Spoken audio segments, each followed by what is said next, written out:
Hey everybody, it's your girl Punky Brewster, and I am here to do a very brief, spoiler-free review of the Clementine comic book that just dropped today, if I'm not mistaken, or this last weekend. I just got it in the mail today, and I pre-ordered. So, book one of Clementine by Tilly Walden. So I just wanted to really briefly discuss what I walk away feeling from this, and then also kind of how did we get here? How did we get here with this? So Clementine is a character from the Walking Dead video games. She's the main character that you follow from the beginning-ish. And so she's really beloved. The video games are fantastic, and people have really fallen in love with the gameplay that they offer. Now, when this first began as being spoken about as a thing, that the Clementine comic book was going to come out, it was because of a preview that we received in issue 1 of Skybound X. And so there's a couple different copies of the Clementine cover. In here was a preview of what we were kind of walking into with the Clementine Book One comic. In this issue, there was a preview to that story called Clementine Lives. Now, it was catastrophically ill-received. People felt like they were really dishonoring the character based on what decision she made in the beginning of this little brief story. And so people were kind of not anticipating this book coming out. I saw a lot of stuff online about how you shouldn't pre-order it. Don't fund Skybound for these kind of projects. Let Walking Dead stories lie and die with the end that it was originally intended. I tried to keep an open mind about it because I am forever hopeful that the Walking Dead universe will continue and that there will be more content, and that results sometimes in referring back to storylines that maybe we feel are complete. So I wasn't quite sure how I was going to feel about this. I did not care for the preview in Skybound X issue 1.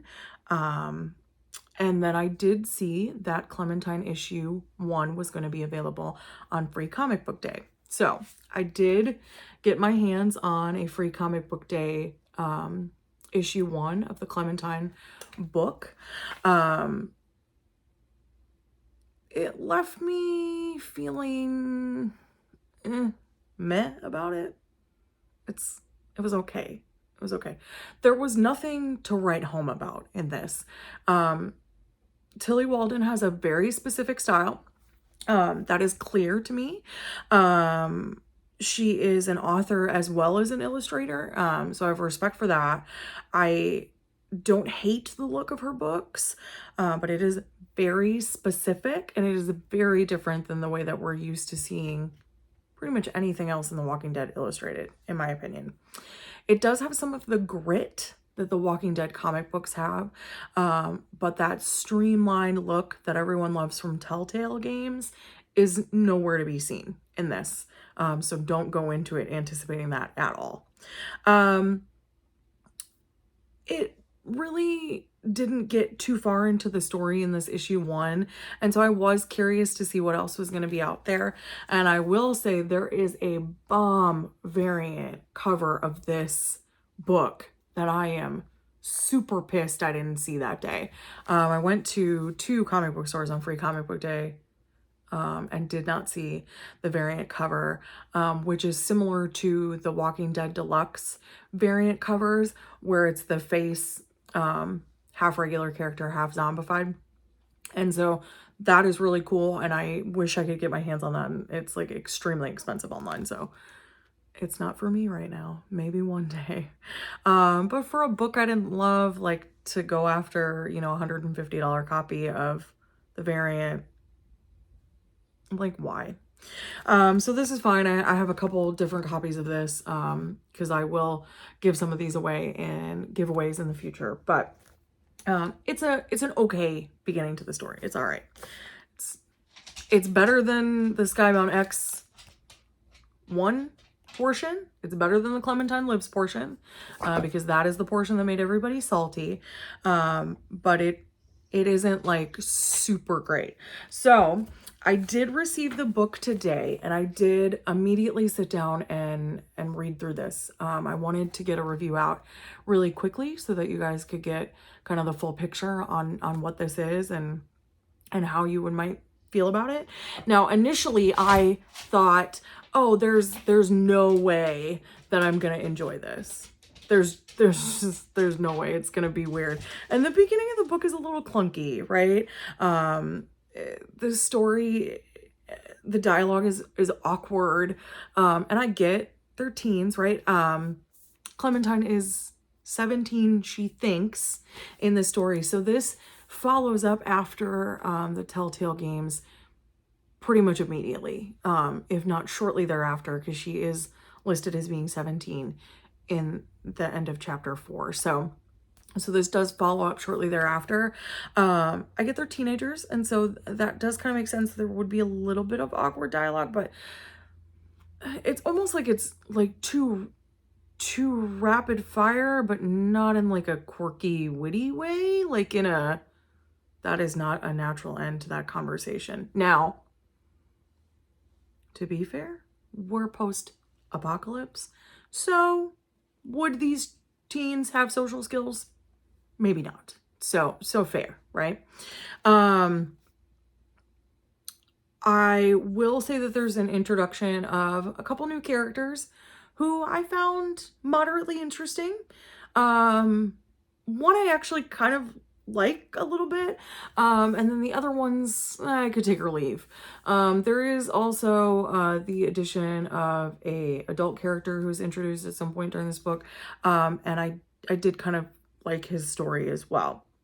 Now, the book is a fast read. This is very YA. This is like a super young adult style book. So really quick to read. Again, illustrations are gritty, but also very, very dark. Very dark. And so at moments in my reading, I was doing like a lot of like trying to get it under the light to see exactly what it was that I was supposed to be looking at. I made it all the way in to, and let me see how many pages there are here. So this book has 227 pages, and I was okay with it until I got to page 184. Page 184 has a really surprisingly beautiful moment in it that I think gives a little bit of insight to maybe the decisions that Clementine has made and how she ended up here in this storyline. Now, this is book 1 of 3. They are projected to do 3 of them. I do hope that the story is finished because I would really like to see where exactly this is going. Now, buckle up for a long wait because the next one isn't coming out until 2023. And I believe it's long. We're waiting to be continued in book 2. Book 2, June 2023. So we're waiting like a full year for the second book. The other issue that I take with this is that it's done in trade book paperback style. I'm sure they'll release hardcovers at some point, but I am a single issue collector. I enjoy having the art on each individual issue. That's my personal collecting preference. And so this is difficult for me to place in my collection. Again, I bought it because I was curious about the story. I wanted to be able to offer a fair assessment of what it is, and it's okay. I'm gonna go with like 5 out of 10. right? It's like, it's not as horrifically bad as I was anticipating. It is not super, super, super great. And so it's somewhere in between. There are some beautiful moments, some things that I really enjoyed about the story. And there are some things that made me feel like this, it doesn't make up for the decisions made in the Skybound X issue 1. So I'm going to go 5 out of 10. I would love to do a synopsis review for you guys, in case there's anyone out there who is not interested in purchasing this at all and would just like to get like an overview of what happens. I am happy to summarize for you in the future. So Clementine, Tilly Walden, very talented author / illustrator. Maybe not for this, but I didn't hate it. So that's where I'm going to land on it. Up to you guys, what you want to do. Let me know if you're in for a synopsis, and I will take some notes and walk you through the story. But yeah, mediocre review for a mediocre book by a mediocre person with a mediocre personality in a mediocre house with a mediocre dog. Yeah. All right, guys. It's been mediocre, but hopefully I'll see you soon, and have a good one.